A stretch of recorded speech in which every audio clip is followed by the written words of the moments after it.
prosecutors. They asked him a series of pointed questions designed to confirm his guilt. Do you no longer believe that our organization is God's sole channel on earth? Have you been speaking to others about your doubts? Do you repent of your divisive course?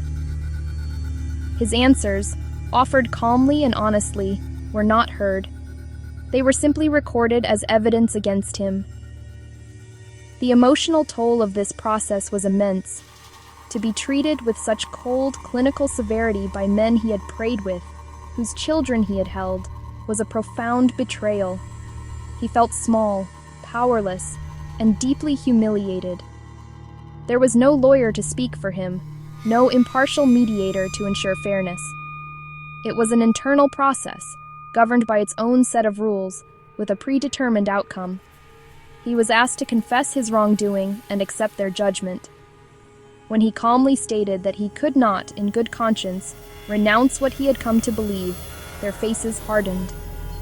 The verdict was a foregone conclusion. The final step was the public announcement. A few days after the hearing, his name was read from the stage to the entire congregation. He was officially disfellowshipped for apostasy. This was the final, formal severing. It meant that, from that moment on, every member of the faith, including his own family members who chose to remain, was forbidden from even saying hello to him. The machinery of judgment had completed its work. It had successfully identified the threat, isolated it, and ejected it. For the organization, order was restored. For the man at the center of it all, a life was shattered. The harm was not an unintended side effect. It was the entire point of the process. Well, that was the end of that chapter. In the immediate aftermath of the fallout, survival becomes the primary goal. When your entire world has been dismantled, you have to start building a life raft, piece by piece. While you are still treading water, the first and most critical step is to find a safe harbor, even if it's just one person. For this elder, it was a cousin who had left the faith years earlier. That first phone call, where he could finally speak without fear, was a lifeline. Find someone who can just listen, a non-judgmental family member, an old friend from outside the group, a trained therapist. You must break the isolation, even for just an hour. Secure your practical world. Threats can come to your housing, your employment, even custody of your children. He began quietly gathering documents, saved every email, saved every text message, took detailed notes after each interaction, record-keeping, talked prudence, not paranoia. He also had a brief lawyer consultation to understand his rights. Seek new sources of support. The loneliness is a heavy blanket. He found online forums for people who had left his faith. Reading others' stories was a revelation. He was not alone. The patterns were there: shunning, judicial committees, emotional manipulation. These communities offer validation and practical advice. Organizations and hotlines can help. Recovering from Religion, the Secular Therapy Project, hotlines, resources, therapist connections. Be gentle with yourself. Building a new life is not a race. Some days, getting out of bed is a victory. The emotional toll is immense. It needs conscious self-care. For him, long walks in nature, solace in quiet woods, allowing himself to grieve. Finding a therapist for religious trauma to process anger, sadness, fear. Each step, finding a confidant, securing your life, connecting with communities, practicing self-care, is a plank in the raft. It will carry you to safer shores, slowly but surely. Leaving a faith community, especially as a leader, is more than just changing your mind. It is a fracture of the self. For years, his identity had been inextricably linked to his role as an elder. He was Elder John, a man of God, a teacher, a guide. When that role was stripped away, he was left with a terrifying question: who am I now? The process of healing begins with acknowledging the depth of this identity loss. It is a form of grief. You are mourning not only the loss of your community, but also the loss of the person you used to be. The shame and guilt ingrained by the apostate label can make you feel worthless.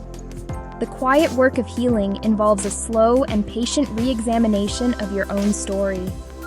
A good therapist, particularly one who understands religious trauma, can be an invaluable guide. With professional help, the former elder began to untangle his own thoughts and feelings from the doctrines he had been taught.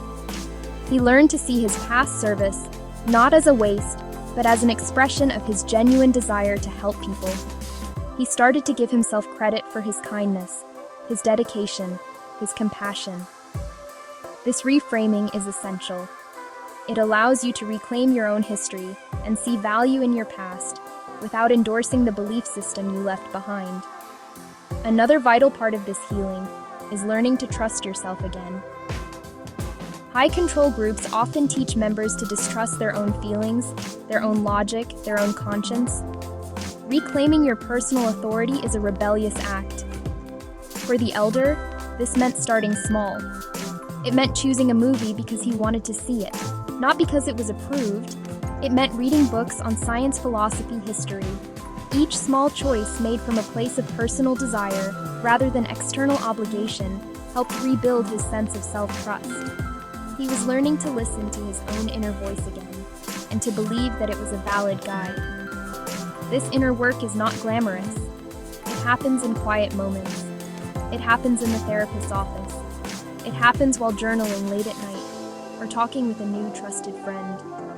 It is the process of rebuilding your worldview from the ground up, this time on a foundation of your own values. He began to discover what he truly believed about kindness, about humanity, about purpose. He found that his deep-seated desire to help others had not vanished with his faith. It was just looking for a new way to express itself. The healing was not about finding new answers to old questions, but about becoming comfortable with living in the questions themselves, finding peace in the uncertainty, and forging a new identity based on authenticity and self-compassion. The road out of a high-control faith is long and littered with the wreckage of your former life. But it is not a dead end.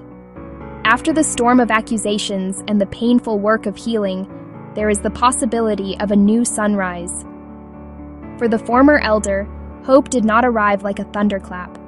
It seeped in slowly, like the first light of dawn. It came in the form of a genuine, unconditional friendship with a neighbor. It came from rediscovering a love for music he had long set aside. It came from volunteering at a local food bank, where he could channel his desire to serve without any doctrinal strings attached. He was discovering that a meaningful, purpose-driven life was possible outside the walls of his old world.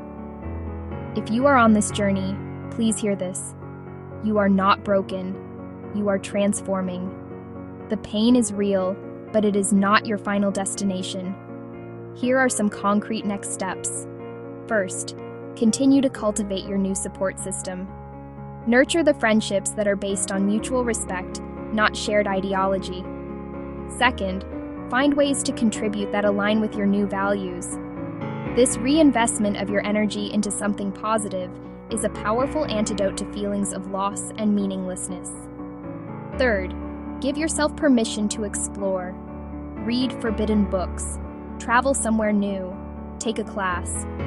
Your world has just become much, much bigger. Embrace the freedom to learn and grow.